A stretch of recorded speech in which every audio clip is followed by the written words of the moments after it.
আমি তোমাকে দেখতে গেলাম, আমি তোমাদের ঘরে গেলাম, কিন্তু তোমার মাকে লক্ষ্য করে দেখি তোমার মা শুধু কান্নায় ভেঙে পড়েন, তোমার কাছে যান না, তোমাকে কোলে নেন না, তোমার মা তোমার কাছ থেকে দূরে দূরে থাকে। তুমি একাকী চাঁদনি আকাশের নিচে শুয়ে আছো, চাঁদনি আকাশের নিচে তুমি দুইটা হাত দুটা পা নড়াচড়া করছো। আমি তোমার দিকে পরখ করলাম, পরখ করে দেখি তোমার ডান হাতটা যখন বাম দিকে নাও, আকাশের চাঁদ ডান থেকে বাম দিকে চলে যায়। তোমার বাম হাত যখন ডান দিকে নাও, আকাশের চাঁদটাও বাম থেকে ডান দিকে চলে যায়। যখন তুমি তোমার দুটো হাত যখন নিচের দিকে নেমে আনো, লক্ষ্য করে দেখলাম আকাশের চাঁদটাও তোমার সঙ্গে সঙ্গে, হাতের সঙ্গে সঙ্গে চাঁদটা নিচের দিকে নেমে আসতেছে। ও ভাতিজা মোহাম্মদ, আমি কি ভুল দেখেছিলাম নাকি? এটি কতটুকু সত্য তুমি আমাকে আজকে বলো। তুমি তো আল্লাহর নবী। রাসূল সঙ্গে সঙ্গে বলছেন, ও চাচা যান, আপনি ওই ছোট্টবেলায় যা দেখেছেন, আমার ইতিহাস, আমার ব্যাপারে যা লক্ষ্য করেছেন, আমার মা স্বামীহারা মানুষ ছিলেন।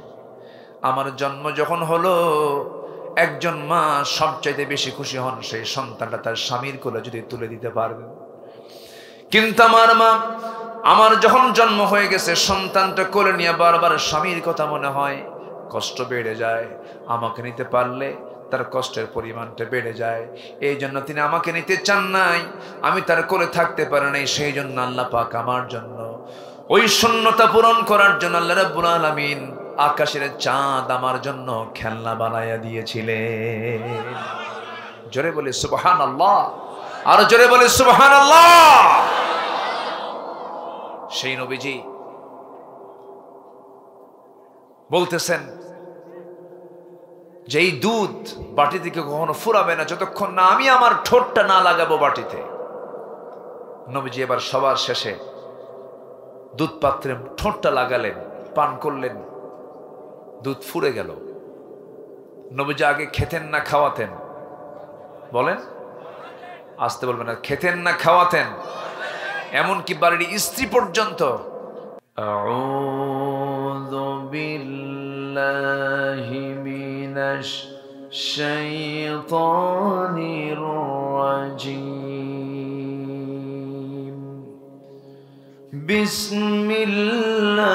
বিসমিল্লাহির রাহমানির রাহিম।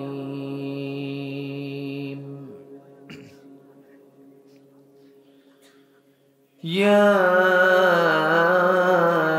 আইয়ুহান নাবিয়্যু ইন্না আরসালনাকা শাহিদান ওয়া মুবাশশিরান ওয়া নাযীরা।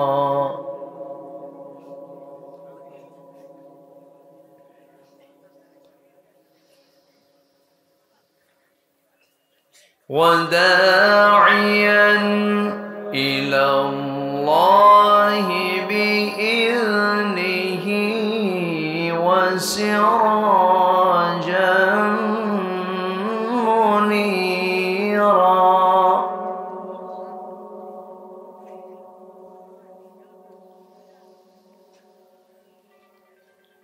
وبشر المؤمنين بأن لهم من الله فضلا كبيرا.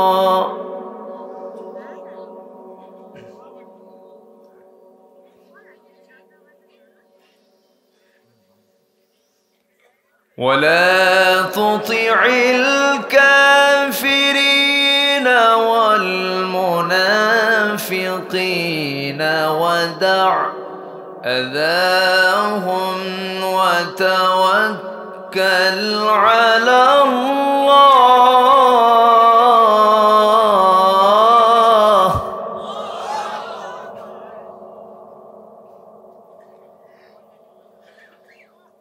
وكفى بالله وكيلا.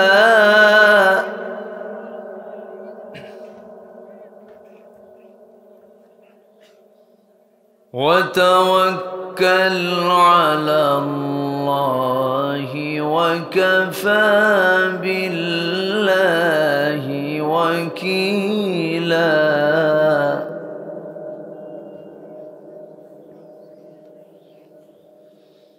الله أكبر بسم الله الرحمن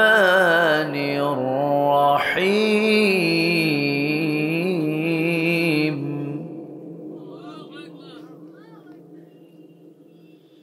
إن الله وملائكته يصلون على النبي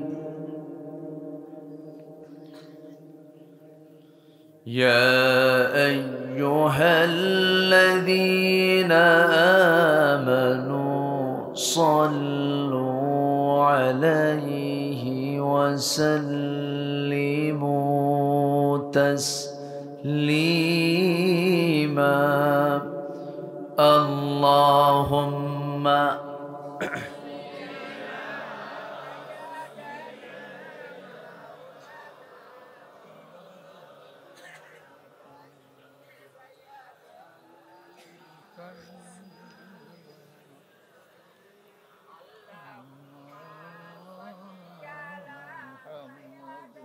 একটু মোহাব্বত দিয়ে নবীর প্রেমে মাতোয়ারা হয়ে জবান খুলে আওয়াজ দিয়ে সবাই বলুন আল্লাহুম্মা। একটু পিছায় দেন, একটু হালকা চেয়ারটা একটু পিছায় দেন, একটু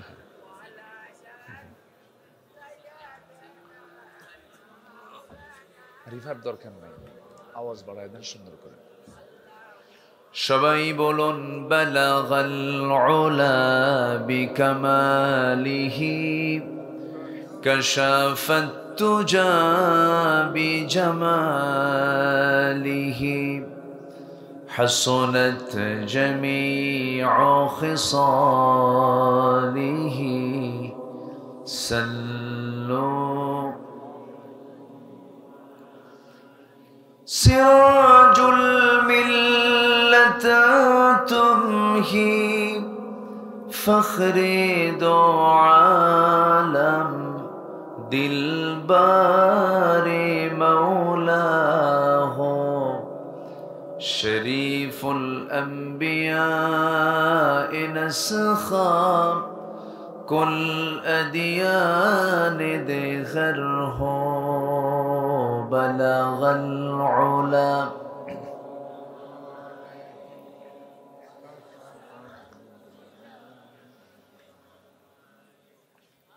حسنت جميع خصاله صلوا আমি কোরআনের সুর মাঝে শুনেছি যে নাম, আজানের সুর মাঝেও শুনেছি সে নাম।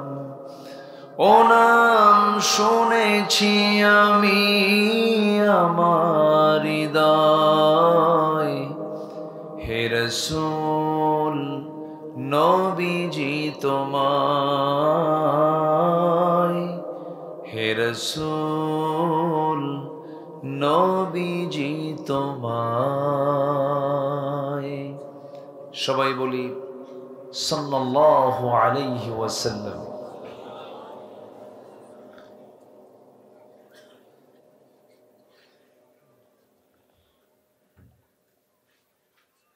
ময়মনসিংহ জেলার ফুলবাড়িয়া উপজেলার ধুরধুরিয়া বাজার আল হেরা ইসলামী যুব সংঘ মাহফিল ইন্তেজামি কমিটি কর্তৃক আয়োজিত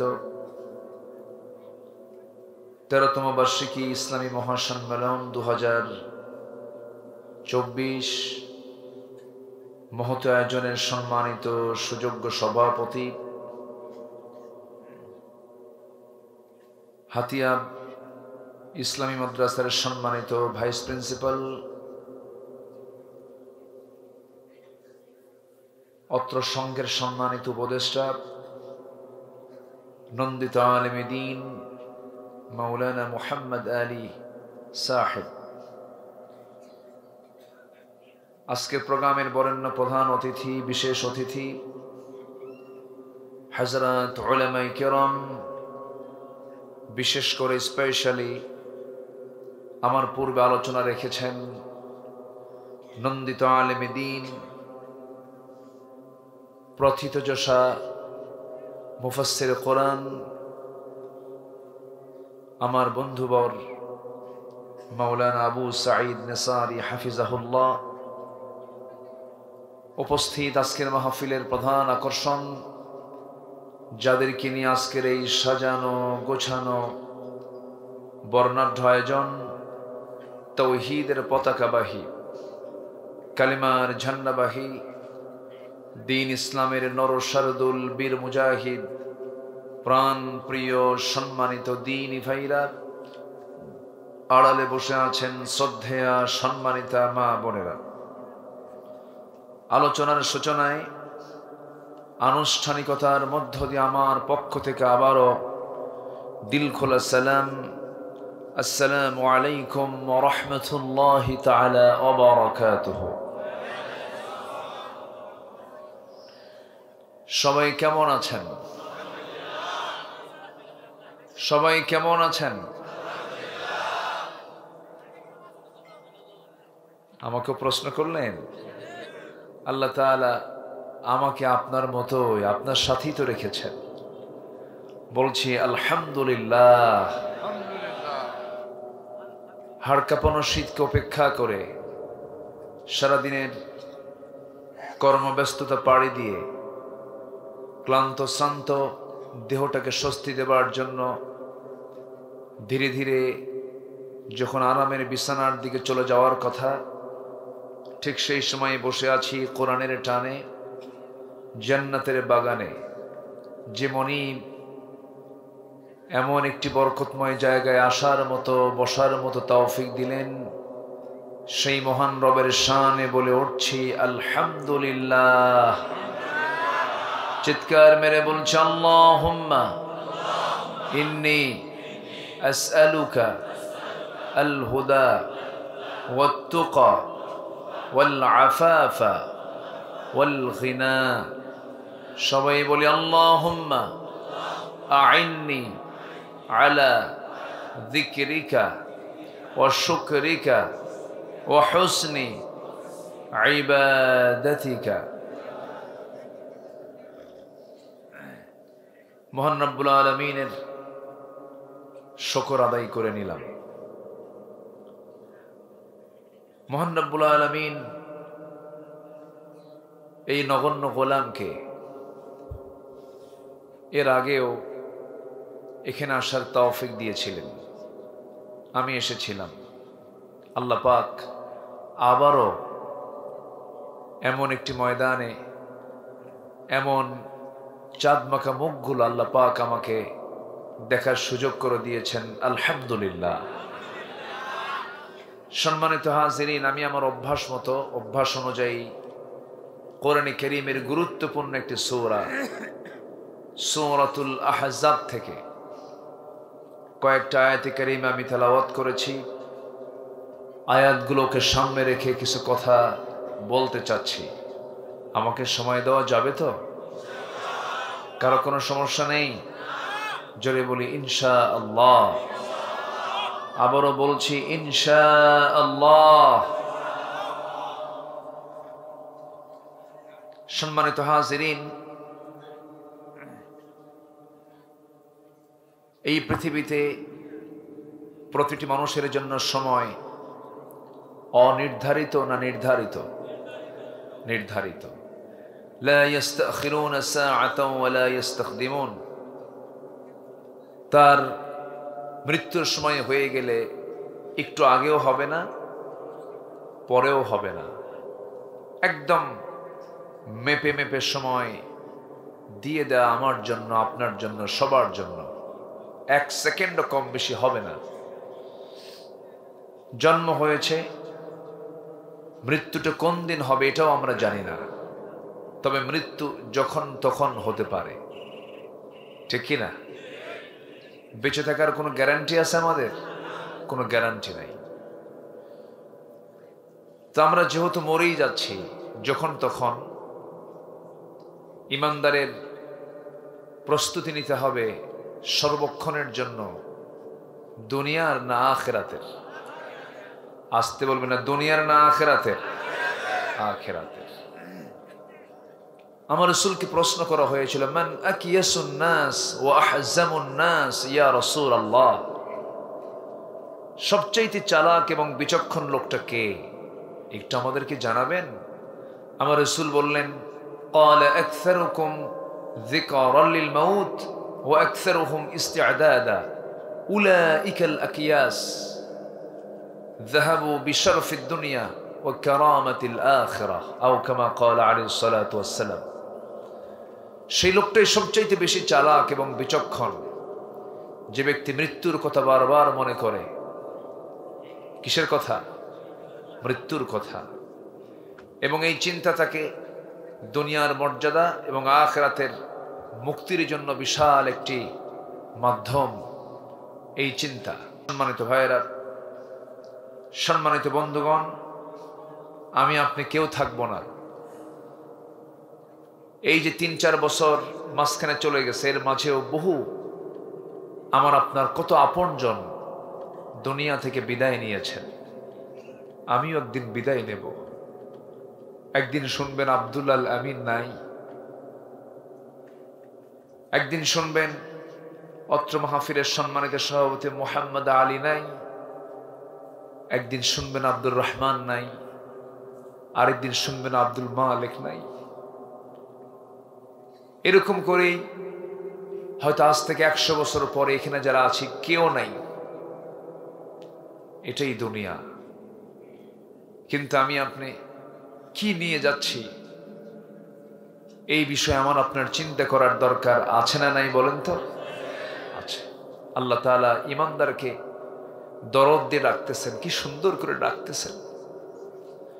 আল্লাহ রাব্বুল আলামিন বলেন, ইয়া আইয়ুহাল্লাযীনা আমানু ইত্তাকুল্লাহা ওয়াল তানজুর নাফসুম মা قدمت لغد واتقوا الله إن الله خبير بما تعملون। জোরে বলুন আল্লাহু আকবার। ঈমানদারেরা, তোমরা আল্লাহকে ভয় করো এবং সেই দিন সম্পর্কে তোমরা একটু লক্ষ্য রাখো। আগামী দিনের জন্য তুমি কি অর্জন করে আনতেছো, আগামী দিনের জন্য তুমি কি সঞ্চয় রেখেছো, তার জন্য একটু চিন্তা করো, লক্ষ্য করো। তোমরা যা কিছু করো, সকল কিছুর সংবাদ কেউ না জানলেও পুরোপুরি জানেন তিনি আমার কে। আসতে বলবেন না, তিনি আমার কে? আল্লাহ। আমার আল্লাহ তো সেই আল্লাহ, وَيَعْلَمُ خَائِنَةَ الْأَعْيُنِ وَمَا تُخْفِي الصُّدُورُ। তোমার চক্ষু কি খেয়ানত করে এবং তোমার অন্তরে তুমি কি গোপন করে রেখেছো, তোমার অন্তরে তোমার কি দানা বেঁধে রেখেছো, কেউ না জানলেও একমাত্র জানেন তিনি আমার। আরো জোরে, তিনি আমার কে? আল্লাহ। আমি যতই পালাতে চাই না কেন, যতই ফাঁকি দিতে চাই না কেন, ধরা দিতেই হবে যার কাছে, তিনি আমার কে? আল্লাহ। আল্লাহ রাব্বুল আলামিন আরেক জায়গায় বলছেন, ইয়া মা'শারাল জিন্নি ওয়াল ইনসি ইন ইসতাতা'তুম আন তানফুযু মিন আকতারিস সামাওয়াতি ওয়াল আরদ لا تنفذون إلا بسلطان। জোরে বলুন আল্লাহু আকবার। ও দুনিয়ার জিনেরা, ইনসানেরা, এই দুনিয়া থেকে তোমরা বাহির হয়ে যাওয়ার চেষ্টা করবে, পারবে না। কোথায় যাবে? আমার কাছেই তো ফিরে আসতে হবে।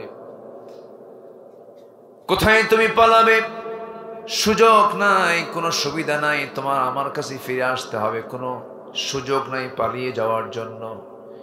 এই জন্য আমার বন্ধুগণ, এই দুনিয়া থেকে আমরা যখন ফিরে যেতেই হবে, ফিরে যাবই যখন, গোলামি করে যাব একমাত্র কার গোলামি? আল্লাহ পাকের গোলামি। পৃথিবীতে যেদিন আমি এসেছিলাম সেই দিন আমার মুখ থেকে হাসি বের হয়েছিল না কান্না বের হয়েছিল? কান্না। তার পৃথিবীর প্রথম আওয়াজটা আমার কি বলেন তো? কান্না।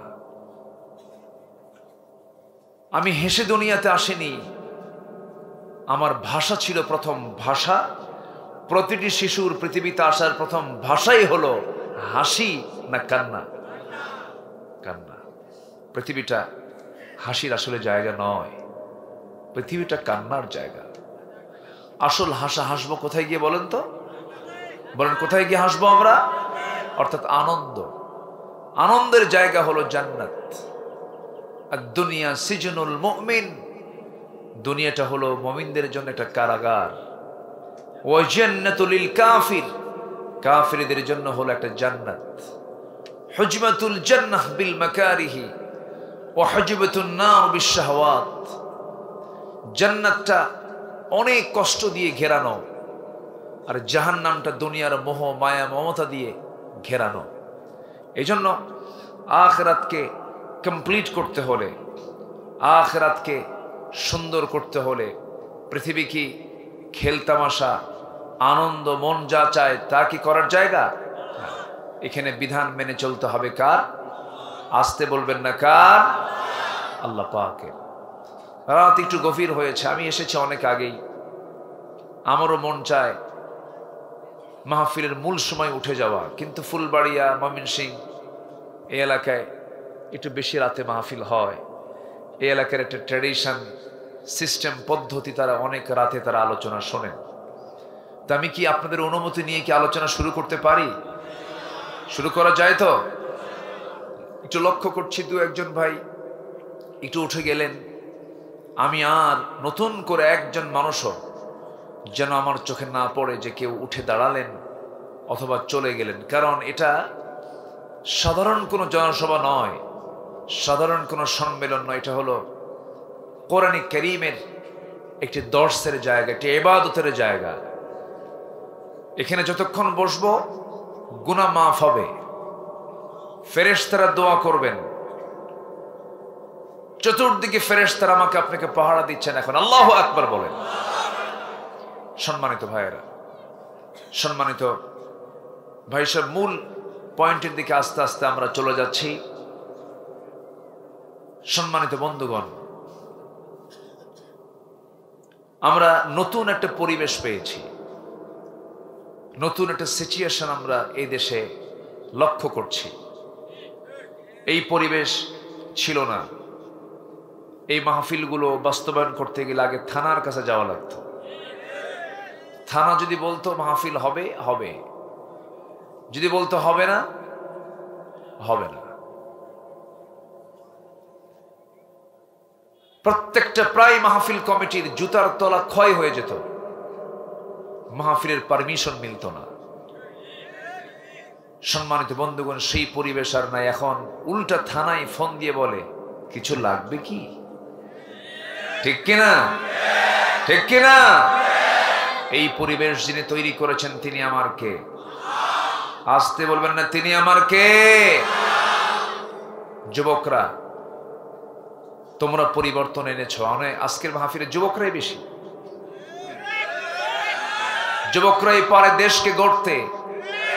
আমি তো ভাবছিলাম যুবকরা মনে হয় ডিভাইস আসক্ত হয়ে, মাদকাসক্ত, অসৎ নেতৃত্ব, অবৈধ relation, free fire, PUBG, games, এগুলোতে মনে হয় জড়িয়ে পড়ে মনে হয় শেষ হয়ে গেছে। কিন্তু না, জাতে মাতাল তালে ঠিক। ঠিক কিনা? তোমরা এনে দিয়েছো একটা পরিবর্তন যা তোমার মুরব্বীরা পারে নাই, তোমরা পেরেছ। তোমাদের হাতে আগামীর বাংলাদেশ উঠবে হাতে। এর জন্য প্রস্তুতি স্বরূপ তোমাদের আমি দেখতে চাই সবচাইতে একটা বড় জিনিস, সেটা হলো উন্নত চরিত্র। তোমার যদি উন্নত চরিত্র থাকে, গোটা দেশের নেতৃত্ব তোমার হাতেই চলে আসবে, তোমরাই পারবে। সম্মানিত ভাইয়েরা, বহু কথা আছে, আস্তে আস্তে করে বলছি।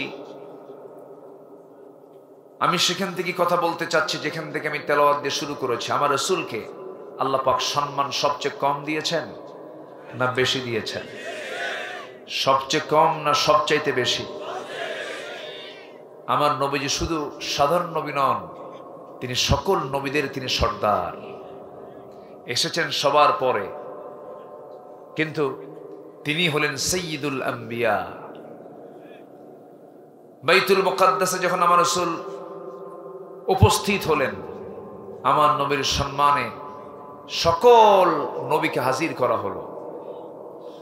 সকল নবীর উপস্থিতিতে ইমামের মুসাল্লায় দাঁড়ালেন মুহাম্মদুর রাসূলুল্লাহ সাল্লাল্লাহু আলাইহি সাল্লাম। কি সম্মান আল্লাহ পাক তাকে দান করেছেন।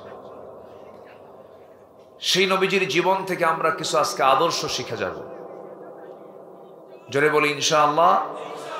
আমাদের আদর্শ শিখতে হবে।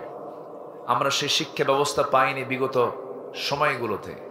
আমি তো ভেবেছিলাম যে শিক্ষার যে কারিকুলাম, আমার বাচ্চাগুলোকে এই শিক্ষার কারিকুলামে পড়াবই না। কি নোংরা একটা সিচুয়েশন তৈরি করেছিল।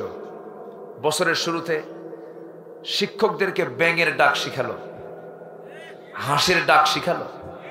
জানেন না আপনারা? শিখালো। শেষ হয়ে যাচ্ছিল সবকিছু। ঠিক সেই মুহূর্তে এটা পরিবর্তন যেহেতু হয়েছে, সব দেখা শেষ করেছি আমরা। কেউ 25 বছর, কেউ 16 বছর, কেউ 9 বছর, কেয়ারটেকাররা কয়েক বছর। সবাই মুসলমান ছিলেন। কেউ নামাজের বিল সংসদে আনেন নাই, কেউ নামাজ আইন আকারে পাশ হোক, কোরআনের সেই আয়াতটা তারা বাস্তবায়ন করেন নাই, অথচ তারা মুসলমান ছিলেন। অতএব সব দেখা শেষ। আগামীর দেশ দেখতে চাই আমরা, কোরআনের দেশ, ইসলামের দেশ। রাজি আছেন কারা কারা? হাত উঁচু করে দেখান মুসলমান।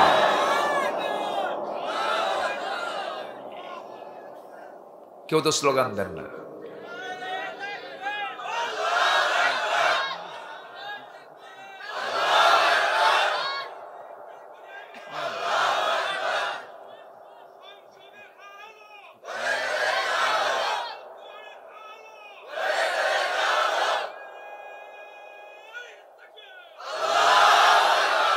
আল্লাহ কবুল করুন। জোরে বলি আমিন। আরো জোরে আমিন।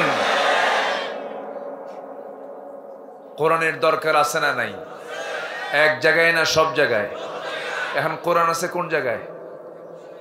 সব জায়গায় আছে। সব জায়গায় কোরআন আছে। কোরআন আছে নামাজে, তেলাওয়াতে, মাদ্রাসায়, মসজিদের তাকে। কোরআনকে আমরা শুধু হাফেজের মাথায় দেখতে চাই না, শুধু কাগজের পাতায় পাতায় দেখতে চাই না। আমরা মুসলমান, আমাদের এই চেতনা লালন করতে হবে। কোরআনকে আমরা দেখতে চাই সমাজের প্রতিটি পাতায় পাতায়। যারা এই বিশ্বাস রাখেন না যে কোরআন দিয়ে ক্যান্টনমেন্ট চলতে পারে, কোরআন দিয়ে সচিবালয় চলতে পারে, কোরআন দিয়ে পার্লামেন্ট চলতে পারে, এই চিন্তা চেতনার সাথে যাদের মিল নাই, তারা ভণ্ড, তারা প্রতারক। নতুন করে ঈমান আনতে হবে। কোরআন সব জায়গায় দরকার আছে না নাই? আছে। সম্মানিত ভাইয়েরা, একটু কান লাগান, একটু মনোযোগ দিয়ে শুনুন। বাড়িতে লেগেছে আগুন, নিভানোর জন্য কি দরকার? পানি। পানির জন্য হাউমাউ করে কাঁদতেছে বাড়িওয়ালা, ভাইরে আগুন লেগেছে, কার কি আছে, নিয়ে আসো তাড়াতাড়ি, আমারে বাঁচাও। সামনে দিয়ে যাচ্ছিল একজন, 1 ড্রাম ডিজেল নিয়ে দিছে, বিসমিল্লাহ কয় 1 ড্রাম ডিজেল দিছে ঢেলে আগুনে। আগুন কমবে না বাড়বে? ডিজেল দিয়ে কি আগুন নেবে? আরেকজন যাচ্ছিল ভ্যান ভর্তি লাকড়ি নিয়ে, ভ্যান ভর্তি লাকড়ি দিছে ঢেলে আগুনে। আগুন কি কমবে না বাড়বে? বাড়বে। আগুন নিভানোর জন্য যেমন পেট্রোল, ডিজেল, অকটেন, লাকড়ি, খড়ি নয়, সমাজের যে আগুন নিভানো আমাদের দরকার, সেই নিভানোর জন্য দুনিয়ার কোন আইন দিয়ে আগুন কখনো নিভবে না। এই সমাজের ধরা আগুনকে নিভানোর জন্য একমাত্র প্রয়োজন হলো আমার আল্লাহর বিধান, কোরআনে কারীম। ঠিক কিনা? এটাই দরকার। সম্মানিত ভাইয়েরা, বিশেষ করে যুব সমাজ, তোমরা যারা আছো, তোমার চরিত্রকে ধ্বংস করার জন্য ইউরোপ, আমেরিকা তারা লেগে আছে। একদিকে হলিউড, আরেকদিকে বলিউড নোংরামিগুলো তোমার চোখের সামনে দিয়ে তোমাকে নষ্ট করার জন্য চেষ্টা চালাচ্ছে। কিন্তু তোমাকে ভালো থাকতেই হবে আখিরাতের জন্য। কিসের জন্য? কিসের জন্য? আখিরাতের জন্য। চরিত্র একজন মহান ব্যক্তির লালন করতে হবে, তিনি হচ্ছেন মুহাম্মদুর রাসূলুল্লাহ। আল্লাহ রাব্বুল আলামিন সেই রাসূলকে কি সম্মান দিয়েছেন দেখেন। আমার আল্লাহ তার নবীর পরিচয় দিচ্ছেন। সকল নবীকে মহান রাব্বুল আলামিন নাম ধরে ডাক দিয়েছেন। আদমকে নাম ধরে ডেকেছেন, নূহ আলাইহিস সালাতু ওয়াস সালামকে নাম ধরে ডেকেছেন, ইব্রাহিমকে নাম ধরে ডেকেছেন। কিন্তু যে কোরআন নবীর উপরে নাজিল হলো, সেই কোরআনে আমার আল্লাহ তাআলা একটা বারো আমার নবীকে নাম ধরে একটা জায়গায়ও ডাকেন নাই। এক জায়গাতেও নাম ধরে আমার আল্লাহ তার রাসূলকে ডাক দেননি। অথচ আমার আল্লাহ হচ্ছেন, তিনি রব, তিনি যাকে তাকে নাম ধরে ডাকতে পারেন। পিতা তার সন্তানকে নাম ধরে ডাকতে পারে, সন্তান কি তার পিতাকে নাম ধরে ডাকতে পারে না। এটা আদবের খেলাফ হয়। এটা তো এমনও নয় আল্লাহ তার অবস্থান থেকে আমার রাসূলকে নাম ধরে ডাকলে কিছু হতো না, কিন্তু নাম ধরে ডাকেন নাই। আল্লাহ নিজে তাকে সম্মান সূচক শব্দ প্রয়োগ করে ডাক দিয়েছেন। সুবহানাল্লাহ, সুবহানাল্লাহ। আল্লাহ রাব্বুল আলামিন আদমকে ডাক দিয়ে বলছেন, ইয়া আদম উসকুন আনতা ওয়া যাওজুকাল জান্নাহ। ডাক দিচ্ছেন, ওয়া মা তিলকা বিয়ামিনিকা ইয়া মূসা। ইয়া ইয়াহইয়া খুযিল কিতাবা বিকুওয়া ইয়া ইব্রাহিম ইয়া ঈসা। এরকম করে সব নবীকে আল্লাহ রাব্বুল আলামিন হরফে নিদা প্রয়োগ করে ডাক দিলেন। কিন্তু একটা বারের জন্য আমার আল্লাহ আমার রাসূলকে একটা বারের জন্য ইয়া মুহাম্মদ বলেন নাই। কি সুন্দর করে ডাকতেছেন। যে জায়গায় নামটা নিয়েছেন সেখানেই তার গুণবাচক শব্দ প্রয়োগ করে ডাক দিচ্ছেন, মুহাম্মাদুর রাসূলুল্লাহ ওয়াল্লাযীনা মাআহু আশিদ্দাউ আলাল কুফফারি রুহামাউ বাইনাহুম তারাহুম রুকআ সুজদান ইয়াবতাগুনা ফাদলাম মিনাল্লাহি ওয়া রিদওয়ানা সীমাহুম ফি ফুজুহিহিম মিন আসারিস সুজুদ। জোরে বলুন আল্লাহু আকবার। আরেক জায়গায় ডাক দিচ্ছেন, তার নাম ধরে কি সুন্দর করে তার পরিচয় দিচ্ছেন, ওয়া মা মুহাম্মাদুন ইল্লা রাসূল ক্বাদ খালাত মিন ক্বাবলিহির রাসূল। আরেক জায়গায় ডাক দিচ্ছেন, ইয়া আইয়ুহাল মুসাম্মিলু কুমিল লাইলা ইল্লা কালিলা। আরেক জায়গায় ডাক দিচ্ছেন, ইয়া আইয়ুহার রাসূলু বাল্লিগ মা উনজিলা ইলাইক। যেখান থেকে তেলাওয়াত করছে এখানে আল্লাহ পাক ডাক দিচ্ছেন, ইয়া আইয়ুহান নাবিয়্যু ইন্না আরসালনাকা শাহিদাও ওয়া মুবাশশিরাও ওয়া নাযীরাও ওয়া দাঈয়ান ইলাল্লাহি বিইذনিহি ওয়া সিরাজাম মুনীরা। জোরে বলুন আল্লাহু আকবার। যে রাসূলকে আল্লাহ রাব্বুল আলামিন এত সম্মান দিলেন, এত মর্যাদা দিলেন, সেই নবীর নাম, সেই নবীর মর্যাদা আল্লাহ আমার আল্লাহ কত উচ্চকিত করেছেন। কিন্তু বিগত সময়গুলোতে আমার দেশে 16 বছর দেখেছি আমার রাসূলকে কটূক্তি করেছে, গালমন্দ করেছে এমন কুলাঙ্গার আমার এই দেশে 16 বছর আমরা দেখেছি, ঠিক কিনা? রাসূলকে বলা হয়েছে জেনাকার মুহাম্মদ, জোরে বলুন নাউযুবিল্লাহ। রাসূলকে বলা হয়েছে নারী পিপাসু মুহাম্মদ। এরকম করে যারা গালি দিয়েছে বিগত 16 বছর আমাদের তালিকা করেছিল। আমি আব্দুল আল আমিন 116 জন আলেমের ভিতরে আমার নামটাও তালিকাভুক্ত করেছিল, আমরা নাকি দেশদ্রোহী। সম্মানিত বন্ধুগণ, আমরা স্পষ্ট ভাষায় জানান দিতে চাই, আমাকে গালি দিক, আমার বাপকে গালি দিক, এটা আমি সহ্য করতে পারবো, কিন্তু রাসূলকে নিয়ে একটা বাজে উক্তি করবে আমরা তার জিহ্বা টেনে ছিড়ব। এতদিন তালিকা করেছে ওরা আমাদের, এখন সময় এসেছে আমাদের, ঠিক কিনা? যারা কোরআন নিয়ে কথা বলে, বাজে কথা বলে, রাসূলকে নিয়ে বাজে কথা বলে, ইসলামকে নিয়ে কটূক্তি করে, আল্লাহ রাসূলের চরিত্র নিয়ে কথা বলে, আমরা তাফসীর মাহফিলের, ওয়াজ মাহফিলের, মহাসম্মেলনের এই প্ল্যাটফর্ম থেকে জানান দিতে চাই, অবিলম্বে এই সমস্ত কুলাঙ্গারদের ধরে প্রকাশ্যে দিবালোকে ঝুলায় মেরে রক্ত মাংস হাড় হাড্ডি কুত্তা বিলাই দিয়ে খাওয়ানো দরকার। রাজি আছেন কারা কারা? হাত উঁচু করে দেখান মুসলমান।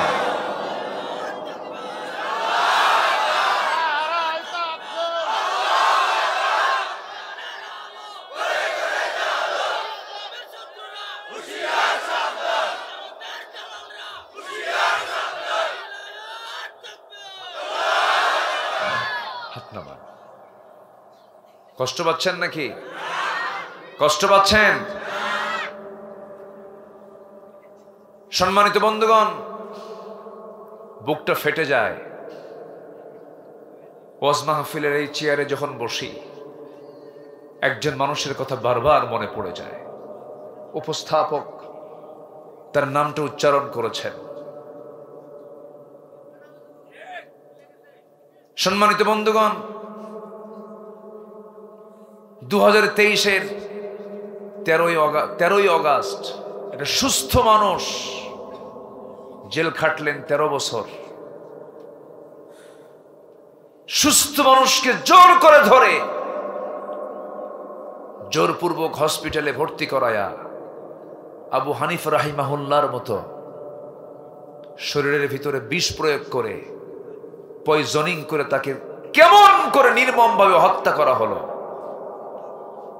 আমরা অবিলম্বে এই ওয়াজ মাহফিলের এই প্ল্যাটফর্ম থেকে জানান দিতে চাই, এদের কেউ অতি দ্রুত গ্রেফতার করে চূড়ান্ত শাস্তি নিশ্চিত করা হোক, ঠিক কিনা?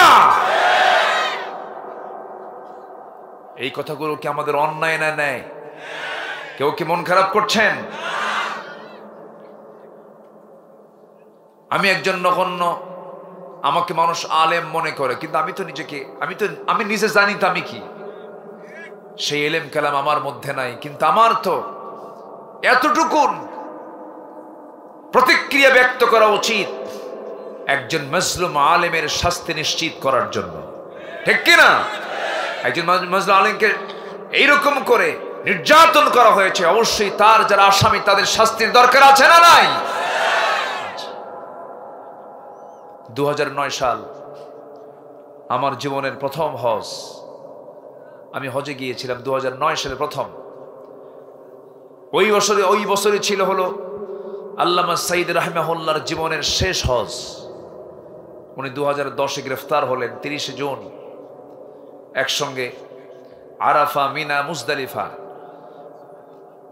ওই সময় তাকে প্রশ্ন করা হলো, হুজুর আপনি দেশে যাবেন না এখন কেন? মামলা রেডি হচ্ছে, আপনাকে গ্রেফতার করে তারা জেলখানায় ঢুকাবে। উনি মুচকি হাসি মেরে বললেন, সাইদি পালায়া থাকে না, আল্লাহু আকবার বলবেন না? সাইদি পালায় না, ওনার কথার মধ্যে তার বাস্তবতার মিল আছে না নাই? আসতে বলবেন না, আছে না নাই? উনি কি পালিয়েছিলেন? উনি পালাতে পারতেন। উনি বললেন আমি আমার দেশে ফিরে যাব, আমার ভাই, আমার দ্বীনি ভাইরা মানবতার জীবন যাপন করবে, এটা হতে পারে না। আমার রাসূলের চরিত্র এমন ছিল না, আমি দেশে ফিরে যাব। দেশে ফিরে এসেছেন, জেল জুলুম নির্যাতন সহ্য করেছেন, জীবনটাও দিয়ে দিয়েছেন। শুধুমাত্র একটা উদ্দেশ্য, তার সারা জীবনের একটাই দোয়া ছিল, আল্লাহ এই জমিনটাকে তুমি আল্লাহ কোরআনের জন্য কবুল করে নাও। সম্মানিত ভাইয়েরা, এখানে যারা বসে আছেন কেউ আমার দুশ্মন নয়, কেউ আমার শত্রু নয়। আমি কাউকে ইঙ্গিত করে কোনো কথা বলতে আসিনি, আমি কোরআনকে সামনে রেখে কিছু কথা বলতে আসছি। দয়া করে কেউ মন খারাপ করবেন না। মন খারাপ করছেন নাকি আপনারা? কেউ মন খারাপ করবেন না, একটু আমার কথাগুলো মনোযোগ দিয়ে শুনুন। সম্মানিত ভাইয়েরা, বিশেষ করে যুব সমাজ, তোমরা যারা আছো, চরিত্র খোঁজার জন্য কোথাও যাওয়া লাগবে না। চরিত্র খোঁজার জন্য একজন ব্যক্তিকে খুঁজে বেড়াও। আল্লাহর কর্তৃক যিনি সিলেক্টেড, নির্ধারিত, তিনি হচ্ছেন মুহাম্মদুর রাসূলুল্লাহ সাল্লাল্লাহু আলাইহি ওয়াসাল্লাম। তিনি কি ছিলেন না? আল্লাহু আকবার। আমার বন্ধুগণ, সেই নবীজির জীবন থেকে নিয়ে আমরা 15টা আদর্শ আজকে একটা একটা করে শুনবো, একটা একটা করে বলার চেষ্টা করব। নাম্বার 1 হলো, আমার নবীজি ছিলেন একজন সুন্দর আদর্শ দায়ী। প্রজ্ঞার সাথে তিনি দাওয়াত দিয়েছেন, যোগ্যতার সঙ্গে তিনি দাওয়াত দিয়েছেন, উত্তম পন্থায় তিনি দাওয়াত দিয়েছেন। যুব সমাজ এখানে যারা উপস্থিত আছেন, নবীজির এই আদর্শকে আমরা লালন করব, সুন্দর মানুষকে সুন্দর করে ইসলামের দিকে ডাকবো, নিজেরাও ইসলামের দিকে থাকবো। এটা আমার নবীজির জীবনের গুরুত্বপূর্ণ একটি আদর্শ। আল্লাহ রাব্বুল আলামিন তার ব্যাপারে সুন্দর করে ইঙ্গিত দিচ্ছেন, উদউ ইলা সাবিলি রাব্বিকা বিল হিকমাহ ওয়াল মাউইযাতিল হাসানাহ ওয়াজাদিলহুম বিল্লাতী হিয়া আহসান ইন্না রাব্বাকা হুয়া আ'লামু বিমান দাল্লা আন সাবিলিহি وهو أعلم بالمهتدين। জোরে বলুন আল্লাহু আকবার।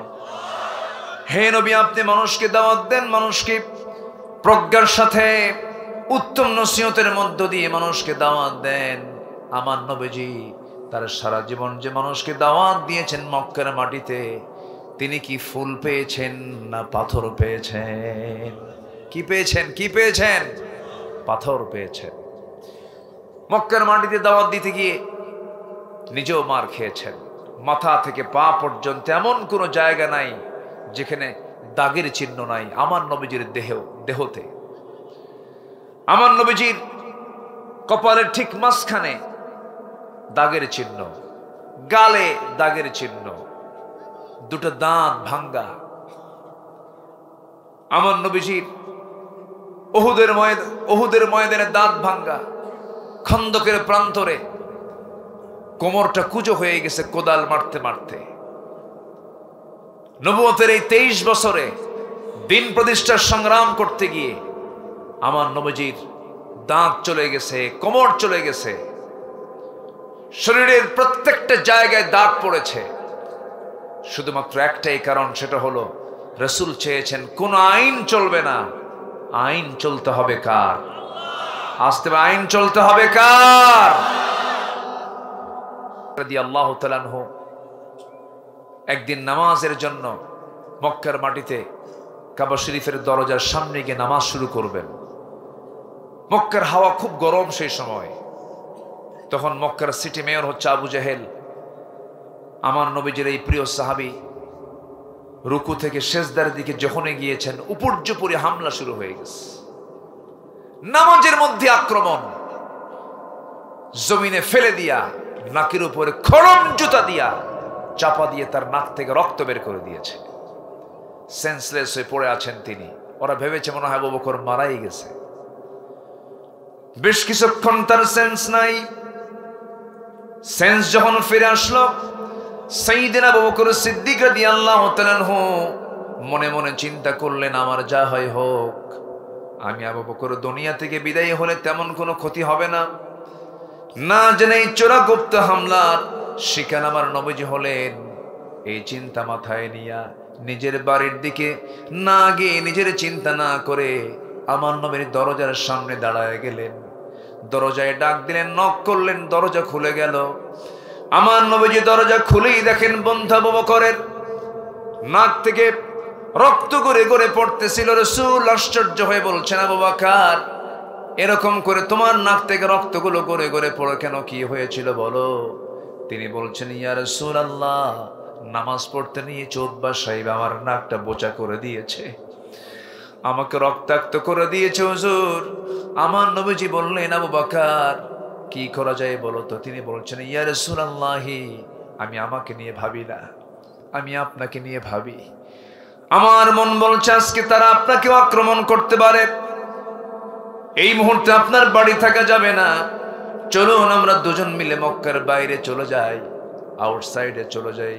রাসূলকে সঙ্গে করে নিয়া, রাসূল সাইয়েদনা আবু বকরকে সঙ্গে করে নিয়ে রওনা দিলেন, মক্কার বাইরের দিকে চলে গেলেন। রক্ত পড়া বন্ধ হয় না। রাসূল ভাবলেন, আবু বকর তো মারা যাবে, রক্ত পড়া যদি না বন্ধ হয়। রক্ত শূন্যতা, পানি শূন্যতা বিরাজ করছিল তার দেহের ভিতরে। নবীজি দ্রুত গতিতে মেষের পাল খুঁজলেন, পেলেন না। উটের পাল খুঁজলেন, পেলেন না। দুম্বার পাল খুঁজলেন, পেলেন না। একটা ছোট্ট ছাগলের পাল পেলেন। ছাগলওয়ালার একজন রাখাল ছিল, রাখালকে ডাক দিয়ে বলছেন, রাখাল, একটা ছাগি দেবে নাকি? রাখাল বলছে, কেন ছাগি নিয়ে কি করবেন? রাসূল বলছেন, ছাগি যদি দাও দুধ দহন করবো, আমার বন্ধু রক্ত শূন্যতায় ভুগতেছে, আমার বন্ধু মারা যাবে, আমাকে ছোট্ট একটা ছাগি দিয়ে দাও, সুন্দর করে দহন করব, তাকে দুধ পান করাবো। রাখাল বলছে, দেওয়া যাবে না, কারণ আমি যদি আপনাকে এই ছাগিটা দিয়ে দেই, এই ছাগলগুলোর মালিক তো আমি নই, আমানতের খেয়ানত হয়ে যাবে। নবীজি মুস্কি মুস্কি হাসি মেরে বলেন, ভাবেন, আহারে, এই মরু অঞ্চলে, এই তপ্ত বালুর ভিতরে একজন রাখাল যার ইমান নাই কিন্তু ইমানের গুণটা আছে, আর আজকে আমাদের মুসলমানদের মধ্যে ইমান আছে কিন্তু ইমানের কি নাই, কি নাই, গুণ নাই, ওজন কম দেয়, আমানতের খেয়ানত করে, জমির আইল ঠেলে, বনের সম্পত্তি মেরে খায়, মিথ্যা সাক্ষী দেয়, ঠিক কিনা? আমার নবীজি খুব খুশি হয়ে বললেন, রাখাল, বড় কোনো ছাগি দেওয়া লাগবে না, ছোট্ট একটা ছাগি দাও, যে ছাগিটার পেটে কোনো বাচ্চা আসে নাই, যে ছাগির ওলানে কখনো দুধ আসে নাই, ছোট্ট একটা ছাগি আমাকে দিলেই হবে। ছোট্ট ছাগি যখন রাসূল চাইলেন, রাখালটা মুস্কি মুস্কি হাসি মারে আর মনে মনে কয়, লোকটা পাগল নাকি? ছোট্ট একটা ছাগি নবীর হাতে দিয়ে ফেলল। নবীজি ছোট্ট ছাগিটা তার দুই পায়ের ঠিক মাঝখান বরাবর নিয়ে নিলেন, কোলের মধ্যে নিয়া ছাগিটার পিছনের দুই দিকের দুইটা পার ঠিক মাঝখান বরাবর, ওলান বরাবর আমার নবীজি তার বরকতি হাতটা রাখলেন।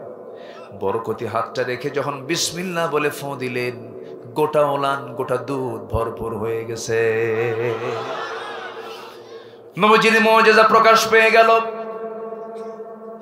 নবীজি এবার বলছেন, রাখাল, ছোট্ট একটা বাটি আমাকে দিয়ে দাও। বাটি দেওয়া হলো। সেই বাটিতে তিনি দুধ দহন করলেন, দুধ দহন করে বাটি পূর্ণ হয়ে গেল।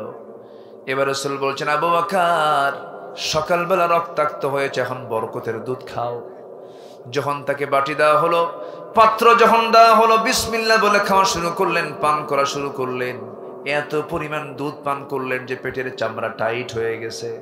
রাসূল বলছেন, আবু বকর, কেমন দুধ পান করলে? হুজুর, জীবনে এমন দুধ কখনো পান করি নাই, কিন্তু বুঝতে পারলাম না হুজুর, দুধ তো বাটি থেকে, পাত্র থেকে এক চুল পরিমাণ কমলো না।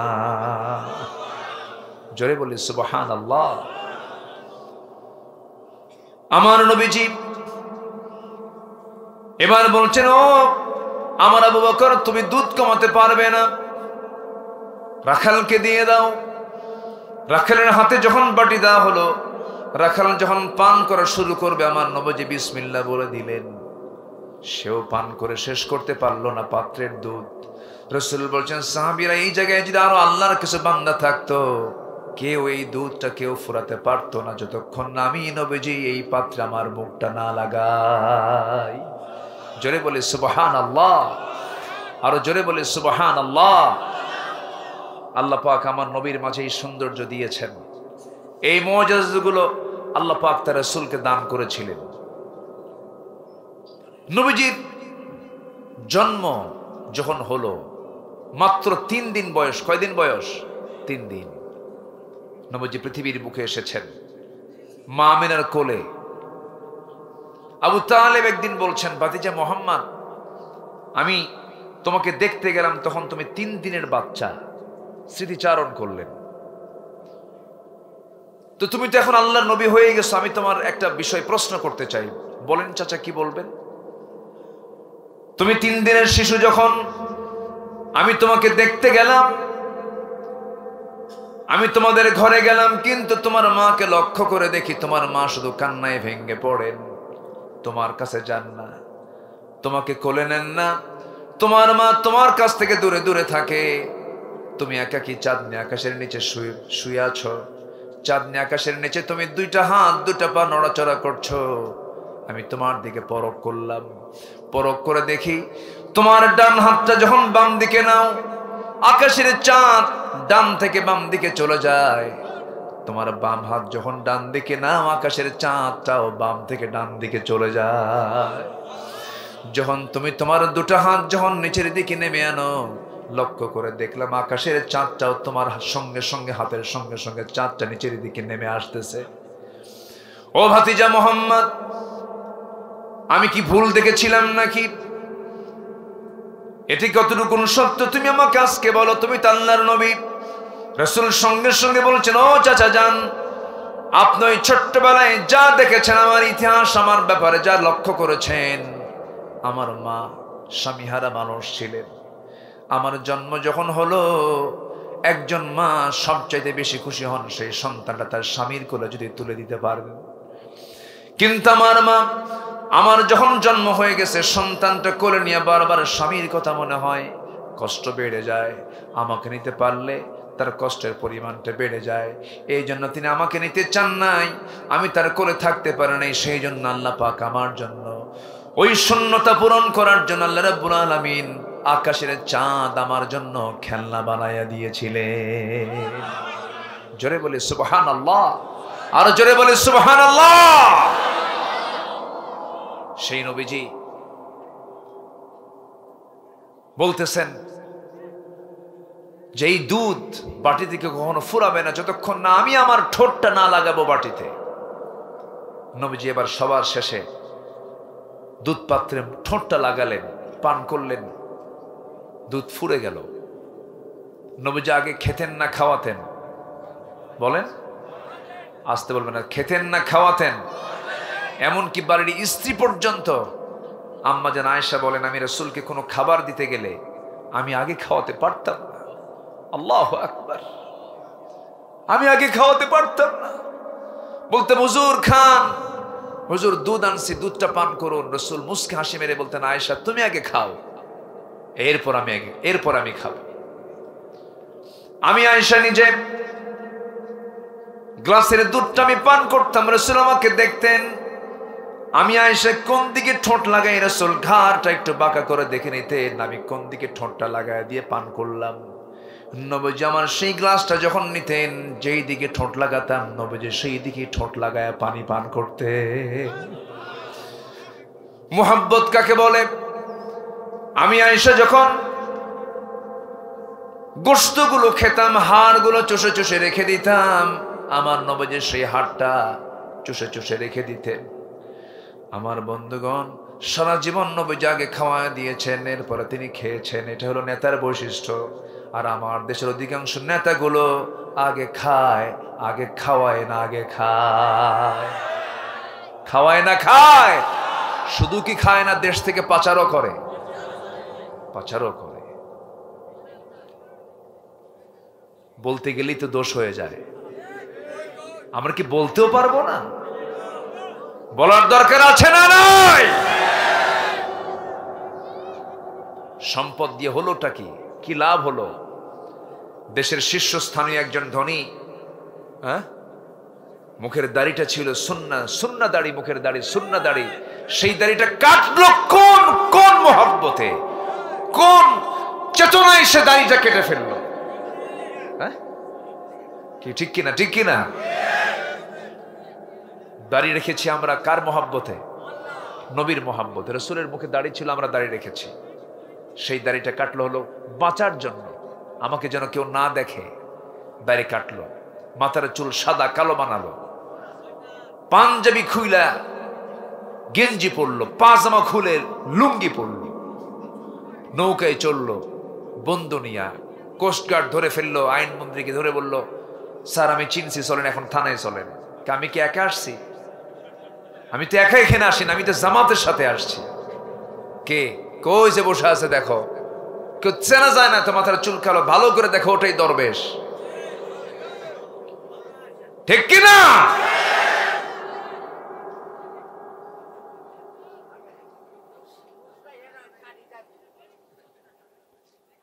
কথা বলবো, কথা বলবো, কারো কোনো কষ্ট নাই তো? জোরে বলি ইনশাআল্লাহ। নবীজির 1 নম্বর আদর্শ হলো তিনি দাওয়াত দিয়েছেন মানুষকে। আমরা দাওয়াতি কাজ করবো তো ইনশাআল্লাহ, দাওয়াত দেব। সবার আগে দাওয়াত দেব বাইরে না ভিতরে? বলেন বলেন, বাইরে না ভিতরে? রাসূল প্রথম দাওয়াত দিয়েছেন কোথায়? আউটসাইড না ইনসাইড? ভিতর সাইড। আগে ভিতরে দাওয়াত দেব। বউ যদি নামাজ না পড়ে তাহলে কি করবেন? হাই রে, কি কয়, মারবে তো? কাম সারা, এ তো মার্ডার কেস। যে কইছে মারবো, আমার মনে হয় সে বিয়েই করে নাই। মনে হয় বউকে মারা এত সস্তা, অসম্ভব ব্যাপার। চেয়ারম্যান বড় না চেয়ারম্যানের বউ বড়? হ্যাঁ, তুমি কত বড় হুজুর আমার জানা আছে, তাও তোমার কথা, বসে থাকো। কি ঠিক কিনা? সবার কাছে বড় থাকা যায়, কিন্তু স্ত্রীর কাছে বড় হওয়া এত সহজ নয়। উন্নত চরিত্র দরকার। সারা এলাকার মানুষ বুজুর্গ বলতে পারে, কিন্তু বইয়ের কাছে বুজুর্গ হওয়া এত সস্তা না। বুজুর্গ, সঠিক বুজুর্গ হলেই বইয়ের কাছে বুজুর্গ থাকা যাবে।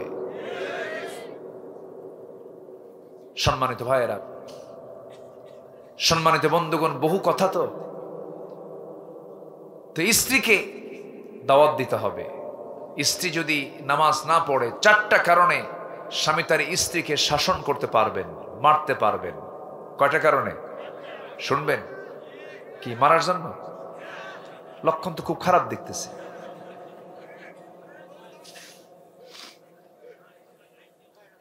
আমার মা আশেপাশে আছে কিনা, আসছে নাকি মায়েরা? আমার আওয়াজ যারা মায়েরা শুনছেন তারা তো এতক্ষণ ভাবতেছেন, হুজুর আপনি তো এতক্ষণ লাইন ভালোই ছিল, কিন্তু আপনি তখন ডেঞ্জারাস পজিশনে আসতেছেন। তাদের কলেজে এখন পানি নাই যে হুজুর এখন মারার অর্ডার দিয়ে গেল। 4টা কারণে স্বামী তার স্ত্রীকে শাসন করতে পারবেন। নাম্বার 1, যদি নামাজ না পড়ে। নাম্বার 2 হলো রমজান মাসের যদি রোজা না রাখে। নাম্বার 3 হলো স্বামীর যদি আনুগত্য না করে। নাম্বার 4 হলো পর্দায় যদি না থাকে, সতীত্বের যদি হেফাজত না করে। এই 4টা অপরাধের কারণে প্রত্যেক স্বামী তার স্ত্রীকে শাসন করতে পারবেন।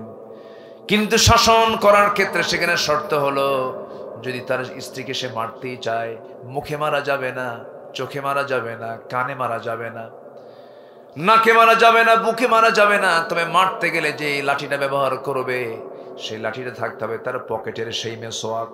9 ইঞ্চি মেসোয়াক দেশে সর্বোচ্চ মারতে পারবে। মেসোয়াক দিয়া কারো সামনে যদি কারো স্বামী তার বউকে মারতে নাই, দেখে রাগ করবে না, হাসবে।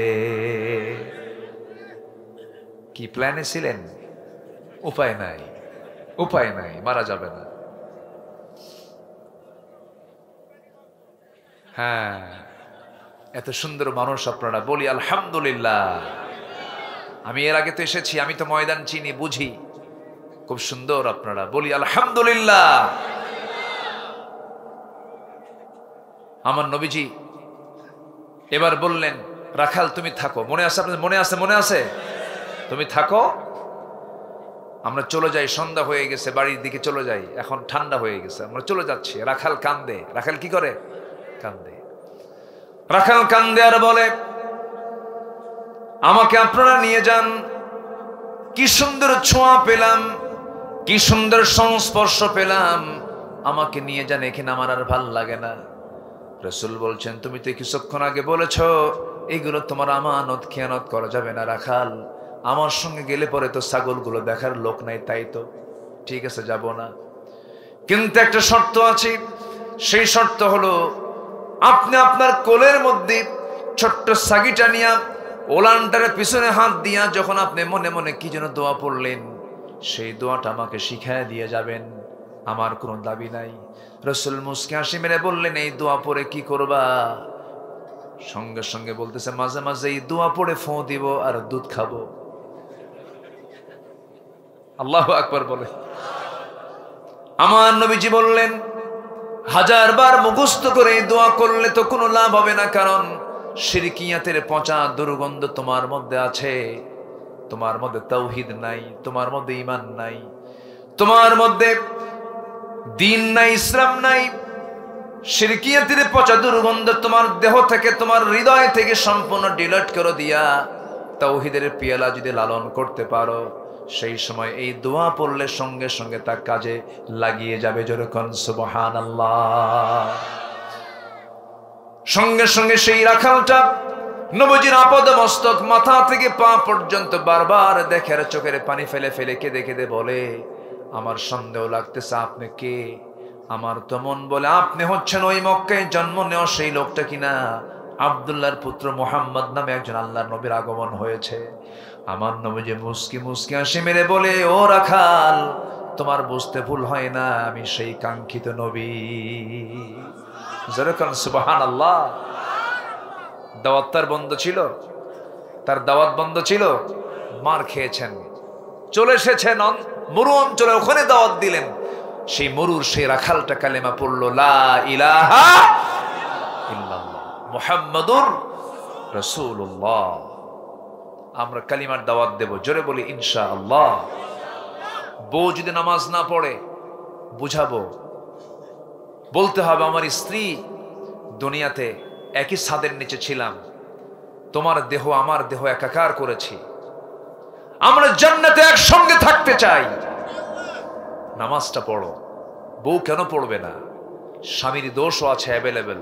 কিছু কিছু স্বামী আছে সুন্দরী বউকে পর পুরুষকে দেখাতে খুব লাইক করে, আছে না? কিছু আছে না?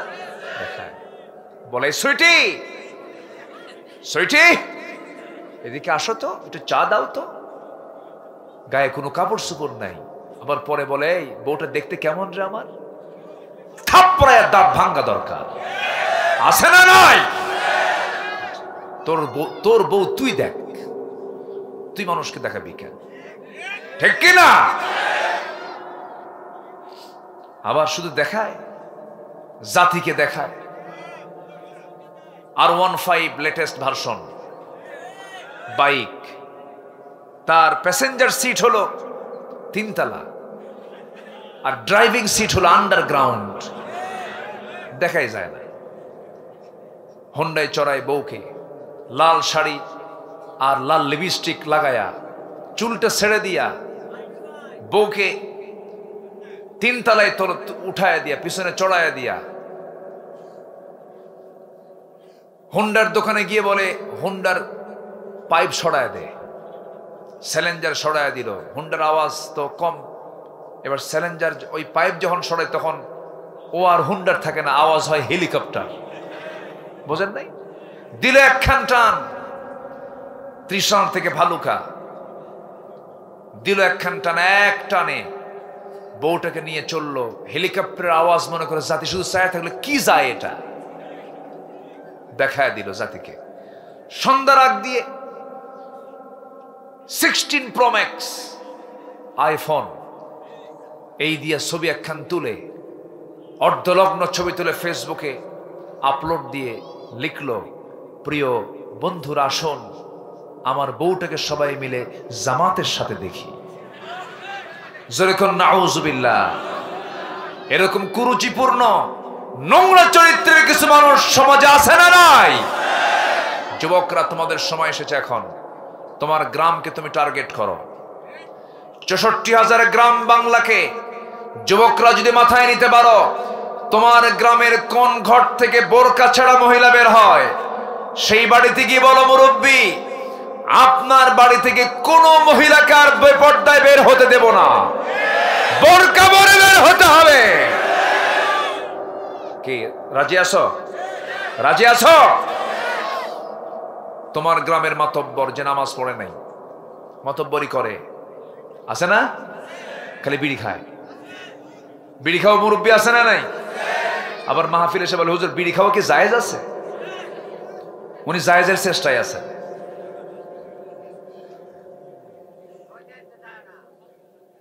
কি বললেন?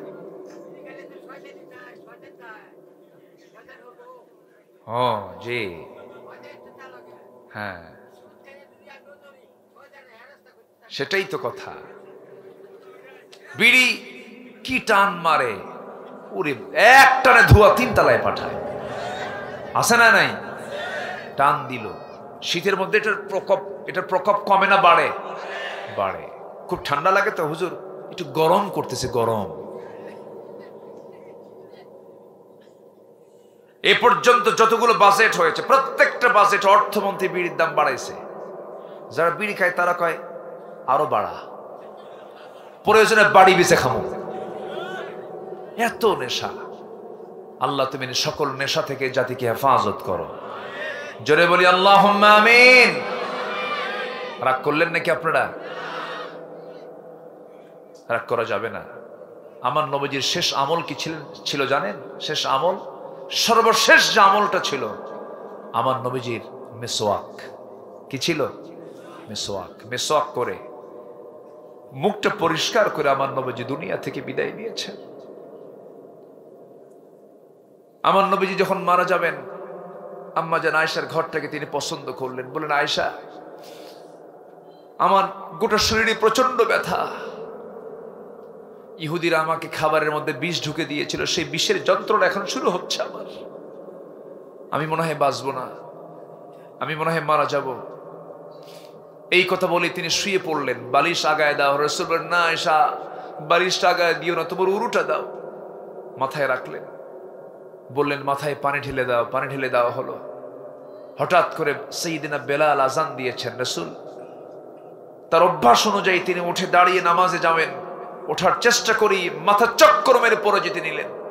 আম্মা জান আয়েশা তাকে চট করে ধরে ফেললেন। আপনি তো পড়ে যাচ্ছেন। রাসূল বলছেন, আয়েশা, মনে হয় আমার জামাতে নামাজ আর হবে না, আমি দুনিয়া থেকে বিদায় নিয়ে নেব। আমার নবীজি বললেন, আয়েশা, নামাজ তো শুরু হয়ে যাবে, কিন্তু ইমাম তো নাই, আমি তো নামাজ পড়াতে পারছি না। তোমার আব্বাকে ডাক দিয়ে বলো আমার মুসাল্লাই যেন সে আমার দায়িত্বটা পালন করে নেয়। ইমাম পাল্টে গেছে। সাহাবে কেরামদের মধ্যে কান্নার রোল পড়ে গেছে। সাহাবীরা হাউমাউ করে কান্দে।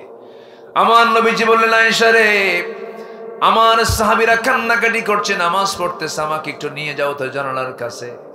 তাকে ধরে নিয়ে জানালার কাছে নিয়ে যাওয়া হলো। নবীজি সাহাবে কেরামদের নামাজ দেখতেছে, নার চোখের কোনা বেয়ে বেয়ে টপ টপ করে পানি পড়ছে। আম্মা জান আয়েশা নবীজির চোখের পানিগুলো মুছে মুছে দিয়ে বলেন, ইয়া রাসূলুল্লাহ, আপনি কাঁদেন কেন? আপনি কেন কান্না করছেন? আপনার সাহাবীরা তো নামাজ আদায় করতেছে। রাসূল বলছেন, আয়েশা রে, এই যে চোখের পানি দেখতেছো, এই চোখের পানি আমার দুঃখের পানি নয়, এই চোখের পানি আমার চরম আনন্দের পানি। কারণ এই নামাজ আজকে স্বাধীনভাবে সবাই নামাজ আদায় করতে পারছে। এই নামাজ কায়েমের সংগ্রাম করতে গিয়া কাফেররা আমার শরীরটা ক্ষত বিক্ষত করে দিয়েছে, মক্কায় মেরেছে আমাকে, এই কাফের মুশরিকরা তায়েফে মেরেছে। এই নামাজ কায়েমের সংগ্রাম করতে গিয়ে আয়েশা, দেখো তো আমার দাঁত দুইটা আছে নাকি? এই নামাজ কায়েমের সংগ্রাম করতে গিয়ে আমাকে খন্দকের মরু প্রান্তরে কোদাল মারতে মারতে আমার কোমরটাও চলে গেছে। আমার গালের মধ্যে লোহা ঢুকিয়ে দিয়েছে, আমার কপালে লোহা ঢুকিয়ে দিয়েছে। সেই নামাজ আজকে রাষ্ট্রীয় পর্যায়ে কায়েম হয়েছে। এটা আমার চরম আনন্দের চোখের পানি। ওরে আয়েশা, আমি মনে হয় দুনিয়া থেকে বিদায় নিয়ে নেব। মুখটা কেমন যেন গন্ধ গন্ধ মনে হয়, একটা মেসওয়াক এনে দাও তো। মেসওয়াকের জন্য তিনি উঠবেন কেমনে? নবীজি তার উরুতে মাথা রেখে শুয়ে আছেন।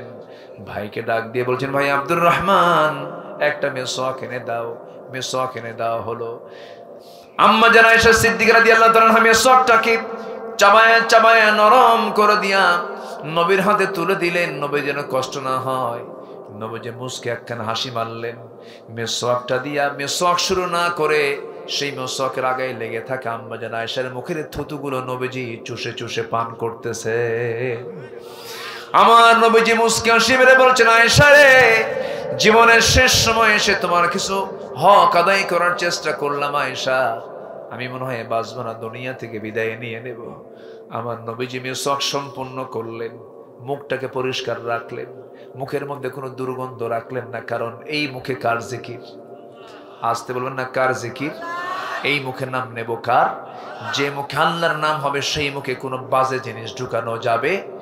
যেই মুখে আল্লাহর জিকির সেই মুখ দিয়ে কোনো মিথ্যা কথা বলা যাবে না। আমার নবীজি দুনিয়া থেকে বিদায় হওয়ার আগ পর্যন্ত আম্মা জান আয়েশার সঙ্গে তার সর্বশেষ কথোপকথন হচ্ছিল। হঠাৎ করে রাসূল বলছেন, আমার আনাসকে দেখি না কেন, আমার আনাস কোথায় গেল? তন্ন তন্ন করে খুঁজে নাই, হঠাৎ করে তাকে বের করে ফেলা হলো। সাহাবায়ে কেরাম বের করে ফেললেন। আমার নবীজি বলেন, আনাস রে, তুমি আমার খাদেম, দূরে দূরে থাকো কেন? তোমাকে কষ্ট দিয়ে ফেলেছি, মনে হয় কষ্ট পেলে মাফ করে দিও। সাইয়েদনা আনাসকে দেখে বলছেন, হুজুর, 10 বছর বয়সে মা আপনার কাছে আমাকে রেখে গেছে। আজকে আমার বয়স 20 বছর। কোনো দিন আপনি আমাকে কোনো কাজের ইঙ্গিত করলেন না, একটা কাপড় আনতে বললেন না, একটা গ্লাস আনতে বললেন না, আমার জুতা আনতে বললেন না, বরং আপনি আমার উল্টা খেদমত করেছেন। আমার কেবল বয়স হওয়া শুরু হয়েছে, আপনি মারা যাবেন, আমার মন চাচ্ছে আপনি যুগের পর যুগ বেঁচে থাকেন, আমি আনাস আপনার খেদমত করে যাই। আমার নবীজি বললেন, ওরে আনাস, সাকরাতুল মউতের লক্ষণ আমার মধ্যে চলে আসছে, আমি দুনিয়া থেকে বিদায় হয়ে যাব আনাস। তবে আনাস, একটা কথা জেনে রেখে দিও, তুমি আমাকে যখন এতটুকু মহব্বত করো, আমি আল্লাহকে বলবো, আল্লাহ, আমার জান্নাতের খাদেমটাও যেন আমার আনাস থেকে যায়। আমার নবীজি দুনিয়া থেকে বিদায় হওয়ার আগ মুহূর্তেই আমার রাসূল আম্মা জান আয়েশাকে ডাক দিয়ে বলছেন, আয়েশা রে, আমি দুনিয়া থেকে বিদায় হয়ে যাচ্ছি, আমার উম্মতকে একটা মেসেজ দিয়ে দিবা, আমার উম্মতরা যেন 5 ওয়াক্ত নামাজ যেন কখনো না ছেড়ে দেয়। সবাইকে নামাজ পড়তে রাজি আছেন? সবাইকে নামাজ পড়তে রাজি আছেন? 5 ওয়াক্ত নামাজ পড়বেন। কারা কারা একটু হাত উঁচু করে দেখা। জোরে বলি ইয়া আল্লাহ, আরো জোরে বলি ইয়া আল্লাহ। আমাদেরকে 5 ওয়াক্ত সালাত আদায় করার তৌফিক তুমি আল্লাহ দিয়া দাও। জোরে বলি আমিন, আরো জোরে আমিন, আরো জোরে আমিন। কষ্ট দিয়ে ফেললাম মনে হয়। এত সুন্দর মানুষ আপনারা, আলহামদুলিল্লাহ। 15টা আদর্শ কেবল চলতেছে কয় নাম্বার বলেন? দাওয়াতি কাজ। 1 নাম্বার কি বলেন তো? দাওয়াতি কাজ। আরো আছে কয়টা? নুরু, ওয়াজ কি শেষ না শুরু? বহু কথা পড়ে আছে। হ্যাঁ, গোটা রাত, গোটা রাত, সারা রাত শুনবেন আপনারা। থাকেন, আমি যাই। খুব সুন্দর আপনারা বলি আলহামদুলিল্লাহ, জোরে বলি আলহামদুলিল্লাহ। আমার নবীজি বললেন, রাখাল থাকো, চলে যাই। রাখাল বলছে, আমাকে রেখে যাবেন কেন? আমি যেতে চাই। আপনি আল্লাহর নবী, আমাকে পড়ায় দেন লা ইলাহা ইল্লাল্লাহ। জিহাদের ডাক চলে এসেছে, জিহাদের ডাক এসেছে, চল চল রে বীর, জিহাদের ডাক এসেছে, চল। বিয়ের বাজার বন্ধ হয়ে গেছে, সেই টাকা দিয়ে ঘোড়া কিনলেন, তরবারি কিনলেন, টাকা শেষ হয়ে গেল। যুদ্ধে ঝাঁপিয়ে পড়লেন সেই বিয়ে প্রার্থী সাহাবী, ওই যুদ্ধে অংশগ্রহণ করে তিনি শাহাদাত বরণ করলেন। নবীর কানে সংবাদ গেল, হুজুর, সাদ তো মারা গেছে। কোন সাদ? যে সাদের বিয়ে গতকালকে হওয়ার কথা ছিল। নবীজি নিজে দৌড়া গিয়া সাদের সামনে দাঁড়ায় গিয়ে তার চেহারার দিকে তাকায়, একবার হাসেন একবার কান্দেন। সঙ্গে সঙ্গে সাহাবীরা বলছেন, হুজুর আপনি এমন করেন কেন, কি হয়েছে সাদের? রাসূল বলছেন, সাদকে দেখে এই জন্য কান্দি, সাদের সবকিছু আয়োজন সম্পূর্ণ করলাম, কিন্তু আমি সাদের বিবাহ দিতে পারলাম না, এই জন্য কাঁদতেছি আর হাসতেছি। এই জন্য আমি আমার সচক্ষে নবুয়তি চক্ষে দেখতে পেতেছি আমার সাদকে জান্নাতের হুরগুলো টানাটানি করে বেহেশতের দিকে নিয়ে যেতেছে। জানাজার আয়োজন করো। রাসূল জানাজা পড়ায় দিলেন। জানাজা সম্পূর্ণ করে রাসূল বললেন, এই মদিনার সবচেয়ে সুন্দরী নারীর সঙ্গে তার বিয়ের কথা ছিল, তাকে ডেকে আনো। আড়ালে ডেকে আনা হলো। রাসূল বললেন, ও মদিনার সবচেয়ে সুন্দরী নারী, আমার সাদ যদি বেঁচে থাকতো আজকে বিয়ে হয়ে যেত, কিন্তু সাদ তো দুনিয়াতে বেঁচে নাই। সে বিয়ের বাজার না করে সে জান্নাতের বাজার করতে গেছে। জান্নাতের বাজার তার কেনা হয়ে গেছে। তার পক্ষ থেকে একটা ঘোড়া, একটা তরবারি তার পক্ষ থেকে আমি তোমাকে হাদিয়া স্বরূপ দিয়ে দিলাম। আল্লাহু আকবার বলেন। যুবকরা, নোংরামি করবা না, 5 ওয়াক্ত নামাজ পড়বা, আব্বা আম্মাকে সুন্দর আচরণ উপহার দিবা, কখনো ধমক দিয়ে কথা বলবা না। তুমি কি জানো পৃথিবীর সব জায়গার দোয়া মিস হবে, কিন্তু আব্বা আম্মার দোয়া কখনো মিস হবে না। আল্লাহু আকবার, আল্লাহু আকবার। আল্লাহ তুমি সবাইকে এগুলো আমল করার তৌফিক দাও, জোরে বলে আমিন। নাম্বার 2, রাসূল ছিলেন সাহসী, আমরা কি হব?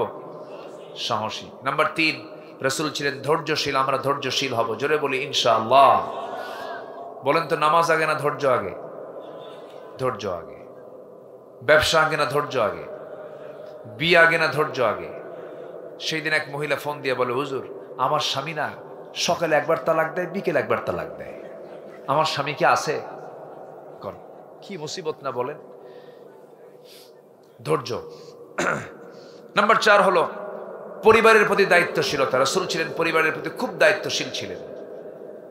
রাসূল মেয়েকে বিয়ে দিয়েছেন, আম্মা কি বলে, আমার নবীজির সবচাইতে প্রিয় কলিজার টুকরা সর্বকনিষ্ঠ কন্যা ফাতিমা রাদিয়াল্লাহু আনহাকে বিয়ে দিলেন। 3 দিন পার হতো না তাকে না দেখলে রাসূল থাকতে পারতেন না। এত দায়িত্বশীল ছিলেন, পরিবারের প্রতি খবর নিতেন। আমার পরিবারকে সময় দেব, জোরে বলি ইনশাআল্লাহ। অনেক লম্বা লম্বা কথা ছিল, পারলাম না, শুধু পয়েন্টগুলো আউট করে দিচ্ছি। নাম্বার 6 হলো আমানতদারিতায় রাসূল ছিলেন পরিপূর্ণ একজন মানুষ। আল্লাহু আকবার বলেন। ন্যায় বিচারক ছিলেন, আমরাও এগুলো শিখব। নাম্বার 7 হলো এতিম, নিকটাত্মীয় এবং প্রতিবেশীর সঙ্গে সুন্দর আচরণ করা। দেখবেন কিছু কিছু লোক আছে, কিছু হলে প্রতিবেশীকে কষ্ট দেয়। বাড়ির পিছনে বাড়ি, হয়তো তার জায়গা দিয়ে হেঁটে যেতে হয়, একটু গন্ডগোল লাগলেই খোঁটা মারে।